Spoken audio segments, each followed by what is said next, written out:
सुप्रभात बच्चों, कैसे हैं आप? आशा है आप सभी की छुट्टियां बहुत अच्छी बीत रही होंगी।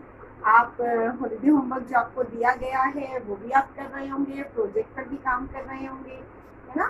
और मेरी वीडियोस को देखकर शेयर, लाइक और सब्सक्राइब भी कर रहे होंगे। बच्चे, अब इस महीने आपको जो भी वीडियो मिलेंगी वो पुनरावृत्ति वीडियोस मिलेंगी, मैंने आपको बताया था। तो आज हम किस पाठ की पुनरावृत्ति करने जा रहे हैं? आज हम करेंगे संधि पाठ की पुनरावृत्ति। आपने बहुत से बच्चों ने मुझसे कुछ समस्याएं पूछी, प्रश्न पूछे। आज अपनी इस वीडियो में हम संधि पर संक्षिप्त चर्चा करके आपकी सभी समस्याओं को सुलझाएंगे। ठीक, तो चलिए चलते हैं अपनी वीडियो की तरफ। चलिए बच्चों, करते हैं संधि की पुनरावृत्ति। हमने पढ़ा स्वर संधि के उपभेद। ठीक, स्वर संधि के 5 उपभेदों के बारे में मैंने आपको विस्तार से समझाया, उदाहरणों के साथ समझाया। मुझे पूरी उम्मीद है कि आपको स्वर संधि समझ आ गई होगी। एक बड़ी संक्षिप्त चर्चा इस पर जरूर कर लेते हैं। तो देखिए, पहली स्वर संधि के जो पहला भेद है वो क्या है? दीर्घ संधि। फिर दूसरा गुण संधि, तीसरा वृद्धि संधि, चौथा यण संधि और आखिरी 5वां अयादि संधि। तो ये स्वर संधि के 5 उपभेद हैं। इन पांचों के बारे में मैंने आपको विस्तार से समझाया था, इनकी पहचान भी बताई थी। लेकिन एक बारी इसकी पहचान को मैं फिर से आपको बताती हूँ, ताकि आगे जो हम प्रश्न करें, ठीक है, इस वीडियो में आगे जो हम प्रश्न करने वाले हैं, जो आपकी किताब के पीछे दिए होते हैं, उनको समझने में आपको आसानी रहे। तो देखिए, पहला है हमारा दीर्घ संधि। दीर्घ संधि की पहचान क्या होती है? कि इसमें बड़ी मात्रा का प्रयोग होता है। बड़ी मात्रा किसकी? अ, ई और उ की बड़ी मात्रा का प्रयोग होता है। दूसरा गुण संधि, इसमें एक मात्रा का प्रयोग होता है। इसकी पहचान है कि इसमें ए और ओ की एक मात्रा होती है। फिर हमारा है वृद्धि संधि। वृद्धि संधि में एक मात्रा की वृद्धि हो जाती है, तो यहाँ पर 2 मात्राओं का प्रयोग होता है।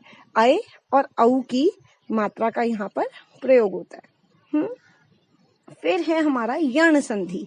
यण संधि क्या होती है? यण संधि होती है कि जब किसी भी शब्द में य व र, समझ रहे हैं आप, य व र आए और उससे पहले वाला वर्ण या अक्षर आधा हो तो उसे यण संधि कहते हैं। ठीक, और आखिरी है अयादि संधि। ये वे शब्द होते हैं जिनका जब आप उच्चारण करेंगे, ठीक है, तो उसमें अय, आय, अव या आव ऐसी ध्वनि आपको सुनाई देगी। जैसे नायक, ठीक है, पवन, पवन, अव, ठीक है, पावक, पाव, आव, ऐसी ध्वनि आपको सुनाई देगी। ठीक है, ये होती है अयादि संधि। तो ये तो हो गई हमारी पहचान। इसके बाद मैंने गृह कार्य दिया था आपको पिछली वीडियो में, मुझे पूरी उम्मीद है आपने किया होगा। मैंने 2 प्रश्न आपको दिए थे, ये देख लीजिए। ये 2 प्रश्न थे। पहला प्रश्न था संधि विच्छेद करें व संधि का नाम लिखें, और दूसरा था रिक्त स्थान भरे। कई बच्चों ने मुझे कहा कि इनके उत्तर एक बारी मैं आपके साथ उस पर डिस्कशन करूं, चर्चा करूं, तो मैं जरूर इनके उत्तर आपको बताती हूँ। आप अपने उत्तर के साथ इनको देखिए, मैच कीजिए, ठीक है, और गलती होगी तो उसको नीचे सुधार कार्य डालकर आप कीजिएगा। पहला प्रश्न जो था, संधि विच्छेद करें, यानी कि अलग अलग करके आपको लिखना है, ठीक है, और संधि का नाम भी बताना है कि कौन सी संधि है, स्वर संधि का कौन सा भेद है। तो पहला है हमारा महेंद्र, तो इसका अगर मैं विच्छेद करूं तो होगा महा जमा इंद्र। ठीक है, आप महेंद्र में देख रहे हैं कि आपको संधि का नाम बताना है ना, तो आपको देखो पहचान आपको दिख रही है, एक ही मात्रा है, एक मात्रा है। तो जब एक मात्रा होती है तो कौन सी संधि होती है? गुण संधि। तो यहाँ गुण संधि हो गई है। फिर मायाधीन, मायाधीन में माया और अधीन इन 2 से मिलकर बना है, और आ की मात्रा लगी हुई है, ठीक है, आ की मात्रा है। तो जहां आ की मात्रा लग जाए, आ, ई, उ, ये बड़ी मात्रा लग जाए, बड़ी मात्रा लगती है, वो कौन सी होती है? दीर्घ संधि। तो ये दीर्घ संधि है। फिर है अत्यंत। अत्यंत 2 से मिलकर बना है, अति जमा अंत। अब आप इसका भेद अगर आपको बताना हो तो आप सीधा देखेंगे, यह है, यह से पहले वाला वर्ण जो है, अक्षर जो है त, वो आधा है, तो ये कौन सी संधि होगी? यण संधि। बहुत आसान है, ठीक है। उसके बाद है पवन। पवन 2 से मिलकर बना है, प, अन, तो आपको ध्वनि सुनाई दे रही होगी, पव, अव, अव की ध्वनि सुनाई दे रही होगी। तो जहां पे अव, अय ऐसी ध्वनि सुनाई देती है, वो कौन सी होती है? अयादि संधि। तो ये अयादि संधि है। फिर मतैक्य, मतैक्य दो से मिलकर बना है, मत जमा ऐक्य, और संधि कौन सी है? आप देखेंगे आय की मात्रा है, दो मात्राएं हैं, तो जहां दो मात्राओं का प्रयोग होता है वहां कौन सी संधि होती है? वृद्धि संधि, एक मात्रा की वृद्धि हो गई, है ना। तो ये तो पहला प्रश्न था। फिर दूसरा प्रश्न, रिक्त स्थान भरें। कमलेश, तो कमल जमा ईश, सुरेंद्र, सुर जमा इंद्र, तथा जमा एव से मिलकर क्या बनता है? तथैव, और न्यून, नी जमा उन, ठीक है, नी जमा ऊन, तो ये बन गया न्यून। पावक, पौ जमा अक, पावक, ठीक। तो ये मैंने आपकी आसानी के लिए यहाँ पे उत्तर भी लिख कर दिए, आप अपने अगर कोई उत्तर गलत है तो उसको ठीक करेंगे।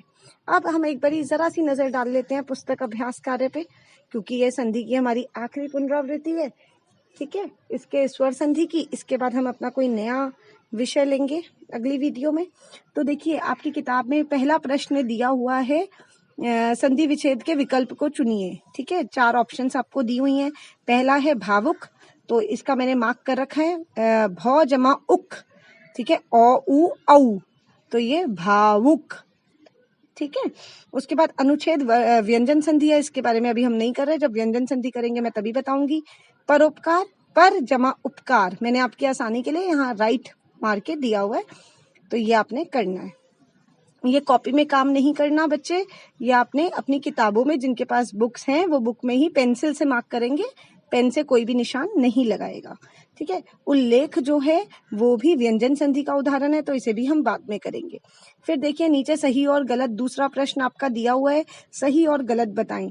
तो संधि वर्णों का मेल नहीं है, शब्दों का मेल है, तो ये तो बात ही गलत है, क्योंकि संधि तो वर्णों का ही मेल होता है। दो वर्ण, दो अक्षर, चाहे वो स्वर हैं या व्यंजन, जब आपस में मिलते हैं उसी को संधि कहते हैं, तो पहला गलत है।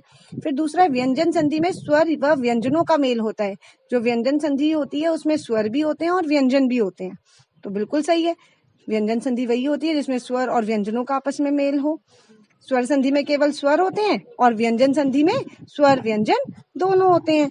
इसके बाद तीसरा है हमारा, व्यंजन संधि में केवल व्यंजन वर्ण ही एक दूसरे से मिलते हैं, तो ये गलत है। क्यों गलत है? क्या कह रहे हैं? व्यंजन संधि में केवल व्यंजन वर्ण ही मिलते हैं? नहीं भाई, व्यंजन संधि में व्यंजन भी मिलते हैं, स्वर भी मिलते हैं, पहले वाला अभी हमने किया। इसके बाद है विसर्ग संधि में स्वर की अहम भूमिका है। विसर्ग संधि में स्वर की नहीं, ऐसा नहीं है। विसर्ग संधि में पहला वाला जो होता है उसमें विसर्ग होना चाहिए, और उसके बाद चाहे वो स्वर हो या व्यंजन, कुछ भी हो सकता है, ऐसा नहीं है कि स्वर की ही भूमिका है, तो ये भी हमारा गलत है। फिर आखिरी है हमारा, स्वर संधि का एक भेद वृद्धि संधि है। तो हाँ बिल्कुल सही है, ये स्वर संधि का एक भेद वृद्धि संधि है, ठीक है। फिर देखिए ये तीसरा प्रश्न है हमारा, रिक्त स्थानों की पूर्ति कीजिए। विद्या जमा आल्य, क्या बनेगा? विद्यालय। बहुत आसान है ये, मैंने नीचे आपके आसानी के लिए उत्तर लिख कर दिए हैं। दिक, इसको नहीं कर रहे हैं हम, दूसरे को, तीसरे वाला भी नहीं कर रहे हैं, क्योंकि ये व्यंजन और विसर्ग संधि का उदाहरण है। सेकेंड लास्ट देखिए, नी जमा ऊन, ये अभी मैंने आपको एग्जाम्पल में भी दिया था, नी जमा ऊन न्यून। और फिर है डैश जमा उत्तर प्रत्युत्तर, तो प्रति जमा उत्तर प्रत्युत्तर, तो ये 3 आप फिल करेंगे, इस स्वर संधि के हैं। चौथा प्रश्न देखिए, चौथा प्रश्न आपका है कि निम्नलिखित शब्दों में संधि विच्छेद कीजिए, संधि कीजिए, इनकी संधि करनी है, संधि विच्छेद करके दिया हुआ है। जैसे जगत जमा ईश, ये मैंने नहीं किया, व्यंजन संधि है। दूसरा वाला देखिए, पौ जमा अन, पौ जमा अन क्या बना? पवन। देव जमा ऋषि, देवर्षि। सम जमा रक्षा, रहने दीजिए। सूर्य जमा उदय, सूर्योदय, ठीक है। बाकी जो मैं छुड़वा रही हूँ वो व्यंजन संधि जब हम करेंगे हम तब करेंगे। आगे है लोक जमा उक्ति, लोकोक्ति। विद्या जमा आल्य, तो आप सबको पता ही चल गया, विद्यालय। अगला वाला हमारा विसर्ग संधि है, इसे बाद में करेंगे। इति जमा आदि, इत्यादि। गै जमा अक, गायक, ठीक। फिर पांचवा प्रश्न हमारा है, निम्नलिखित शब्दों का संधि विच्छेद कीजिए। नीचे कुछ शब्द आपको दिए हैं, ठीक है, इन सबको अलग अलग करना है और संधि का भेद भी बताना है। तो जिनको मैंने मार्क किया है ना, नरेश, महौषध, और महेंद्र, बस ये 3 ही हैं जो स्वर संधि के हैं, बाकी सब व्यंजन या विसर्ग संधि के उदाहरण हैं। तो बाकियों का हम बाद में करेंगे। इन 3 के उत्तर देखिए मैंने यहाँ लिखे हैं।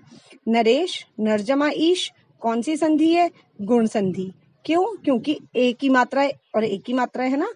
महौषध में 2 मात्राएं हैं तो ये वृद्धि संधि है। किसके मेल से बना है? महा जमा औषध। और महेंद्र, मही जमा इंद्र, ई की बड़ी मात्रा लगी हुई है तो ये दीर्घ संधि है। क्लियर?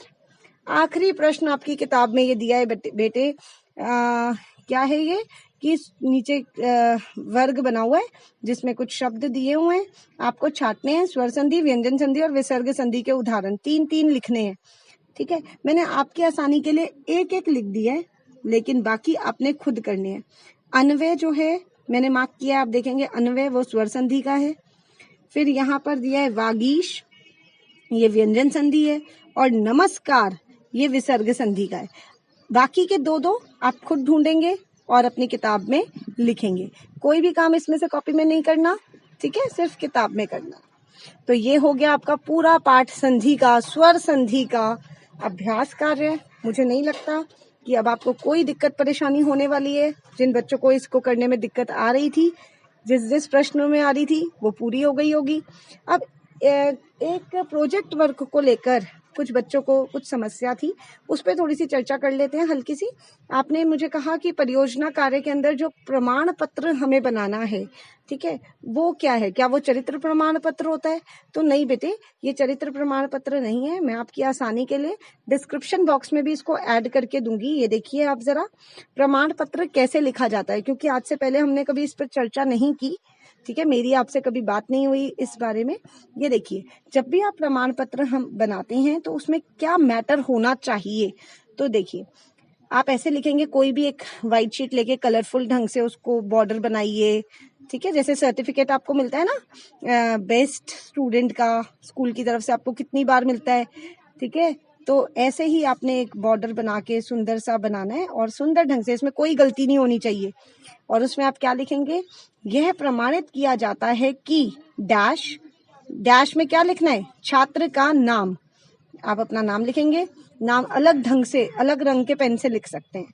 ठीक है, जैसे बाकी सारा ब्लैक कर दिया और उसको ब्लू कलर से लिख दिया, या बाकी सारा कलरफुल कर दिया, उसको किसी डिफरेंट ब्लैक कलर से लिख दिया। ठीक है, तो आपका नाम, कक्षा 8वीं, जो भी आपका सेक्शन है, जो भी आपका वर्ग है, 8वीं अ ब वो लिखेंगे, के छात्र हैं जिन्होंने हिंदी परियोजना विषय, अब यहाँ क्या लिखेंगे? परियोजना कार्य का नाम, कौन सा आपका विषय था तो उसका नाम लिखेंगे।